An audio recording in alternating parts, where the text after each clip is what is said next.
mereka semua berkuar-kuar soal desain politik 2024. Semua partai, bahkan PKS pun pengen kolaborasi, sinergi, dan agak ke tengah. Mereka semua nggak mau lagi ada polarisasi dan politik identitas. Kecuali partai-partai ini hanya untuk lip service saja ngomong nggak mau politik identitas. Saya nggak setuju Ganjar dan Anies maju, karena dua-duanya akan memicu politik identitas. Serangan-serangan identitas ke Anies itu juga nggak ringan. Soal Arabnya lah, soal Yamannya lah, soal apa dan segala macam. Jadi dia juga akan jadi korban politik identitas nanti. Nah, kalau partai-partai ini mau konsisten, mau tidak ada lagi politik identitas, ya desain politiknya jangan majukan Anies dan majukan Ganjar. Kalau betul-betul dari hati mereka nggak mau politik identitas, nggak majuin dua ini.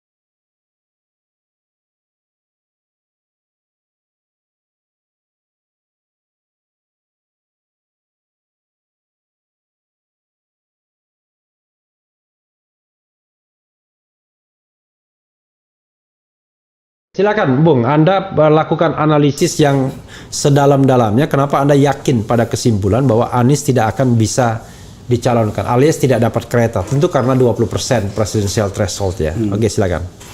Ya kan, partai ini kan terbatas saja. Partai ini kan nggak bisa kita bilang unlimited. Ini kan limited sekali. Apalagi partai parlemen itu cuma 9. Ya kan, kalau kita hitung-hitung bloknya nanti, kalau menurut saya yang bisa jadi poros itu 3. PDIP, Gerindra, sama Golkar. Golkar hari ini walaupun orang meragukan itu, tapi sudah tanda tangan MOU koalisi. KIB ya. KIB. Kemudian Gerindra pasti harus cari satu teman lagi. Ya kan? Dan menurut saya PDIP juga tidak akan jumawa maju sendiri. Dia pasti juga cari teman lagi. Nah, kalau PDIP cari teman, Gerindra cari teman, KIB boleh stay atau boleh cari teman juga, yang tersisa kan cuma 2. Atau kalau KIB cari lagi, yang tersisa cuma 1. Mas Anies mau maju capres lewat yang mana? Ini kan perhitungan matematikanya begitu. Ya, silakan Anda terus explore sedetail-detailnya. Itu kan perhitungan matematikanya. Jadi kalau misalnya Gerindra harus bungkus satu lagi untuk majukan Prabowo, PDIP juga akan bungkus satu lagi supaya tidak jumawa dari satu partai saja. KIB sudah ada, tinggal sisa tinggal 2. Apakah itu Nasdem PKS nanti? Apakah PKS Demokrat nanti? Atau Nasdem Demokrat atau apa saja, tapi tinggal 2. Nah, yang 2 ini nggak bisa mengusung capres. Dan yang paling kita bacakan yang sudah sebut nama untuk Anies kan Nasdem. Yang sudah sebut nama itu kan ada nama Anies di sana, walaupun bukan nama satu-satunya. Dan menurut saya ketika dikasih 2 nama lain juga menurut saya itu nggak yakin-yakin amat namanya. Karena kalau yakin masuk aja dengan 1 nama, karena diskusi lobby antar partai itu bawa 3 nama itu jauh lebih repot daripada bawa 1 nama. Gimana cara bawa 3 nama ketemu Demokrat, mau yang mana Anda ini? Ketemu sama PKS, buat 3 nama, mau yang mana Anda ini tuh kan? Nah, itu secara hitung-hitungan politik menurut saya nggak bisa masuk. Nah, yang kedua itu kan mereka semua berkuar-kuar soal desain politik 2024. Semua partai. Bahkan PKS pun pengen kolaborasi, sinergi, dan agak ke tengah. Mereka semua nggak mau lagi ada polarisasi dan politik identitas. Ya kan? Nah, kalau kecuali partai-partai ini hanya untuk lip service saja ngomong nggak mau politik identitas. Tapi kalau kita mau percaya sama mereka, maksudnya kalau kita percaya partai ini bisa dipercaya nggak mau lagi politik identitas, kalau mengusung Anies Baswedan menurut saya nggak nyambung logikanya. Gitu. Sama juga dengan mengusung Ganjar. Jadi sebenarnya kan orang nggak utuh lihatnya. Saya nggak setuju Ganjar dan Anies maju. Karena dua-duanya akan memicu politik identitas. Ganjar akan memicu politik identitas karena dia dianggap little Jokowi. Jadi semua sangkaan dan tuduhan-tuduhan yang tidak berdasar ataupun berdasar terhadap Jokowi akan dipindahkan ke Ganjar. Jadi percuma kalau kita bilang tidak mau lagi ada polarisasi, tidak mau lagi ada politik identitas, sementara yang dimajukan adalah orang-orang yang bisa memicu itu. Nah, sebaliknya Anies juga akan memicu itu. Karena kemarahan terhadap Anies juga dari pihak sini juga, pihak pendukung Ganjar juga luar biasa menurut saya. Kan yang bertengkar ini sebagian besar pendukung Anies versus pendukung Ganjar. Dan serangan-serangan identitas ke Anies itu juga nggak ringan. Soal Arabnya lah, soal Yaman anaknya lah, soal apa dan segala macam. Jadi dia juga akan jadi korban politik identitas nanti. Nah, kalau partai-partai ini mau konsisten, mau tidak ada lagi politik identitas, ya desain politiknya jangan majukan Anies dan majukan Ganjar. Jadi sebenarnya sesederhana itu. Saya melihat dari hitung-hitungan matematikanya seperti itu, dan dari hitung-hitungan desain politiknya seperti itu. Dua alasan. Kecuali kalau partai-partai ini hanya ngomong nggak mau lagi ada politik identitas, itu lip service. Tapi kalau betul-betul dari hati, mereka nggak mau politik identitas, nggak majuin dua ini. Oke, ada lagi alasan lain selain dua itu? Dua itu aja sudah sangat kuat kan? Oke.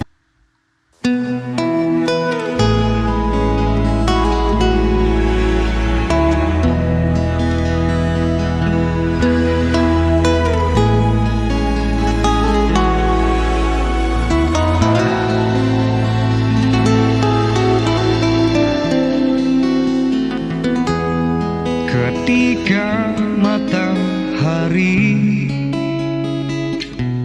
hanya di atas kepala, panas melelehkan. Ketika keadilan akan ditegakkan di hari akhir zaman.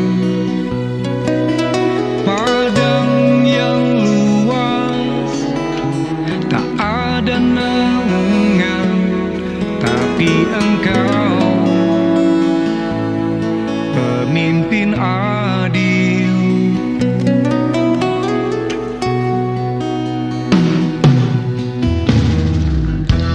Setiap manusia adalah khalifah di muka bumi ini. Engkau khalifah, dari khalifah kau dinaungi, kau dirahmati. Tapi engkau khalifah, dari khalifah kau dinaungi, kau diselamatkan. Oh, dari hari pembalasan engkau bisa bawa mata air kebaikan bagi manusia.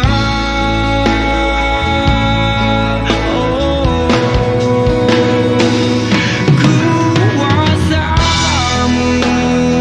juga bisa menenggelamkan umat manusia.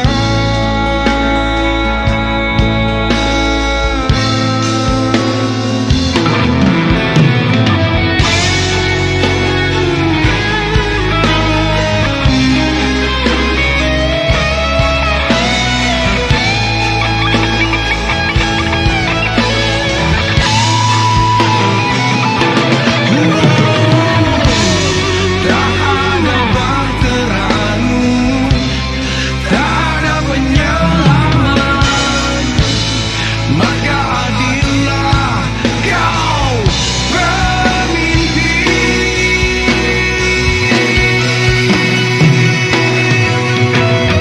Engkau khalifah, dari khalifah kau dinaungi, kau dirahmati. Tapi engkau khalifah, dari khalifah kau dinaungi, kau diselamatkan.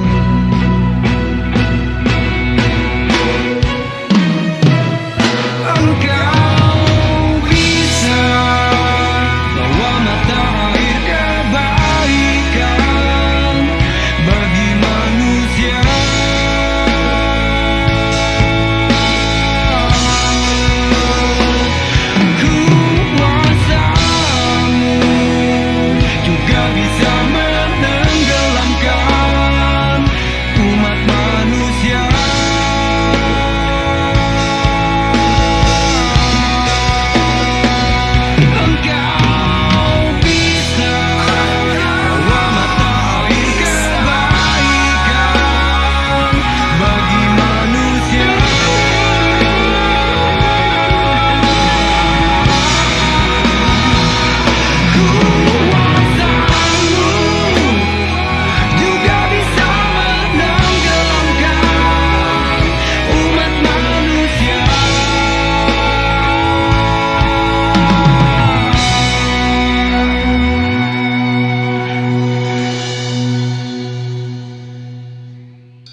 Tapi engkau khalifah, dari khalifah kau dinaungi, kau diselamatkan.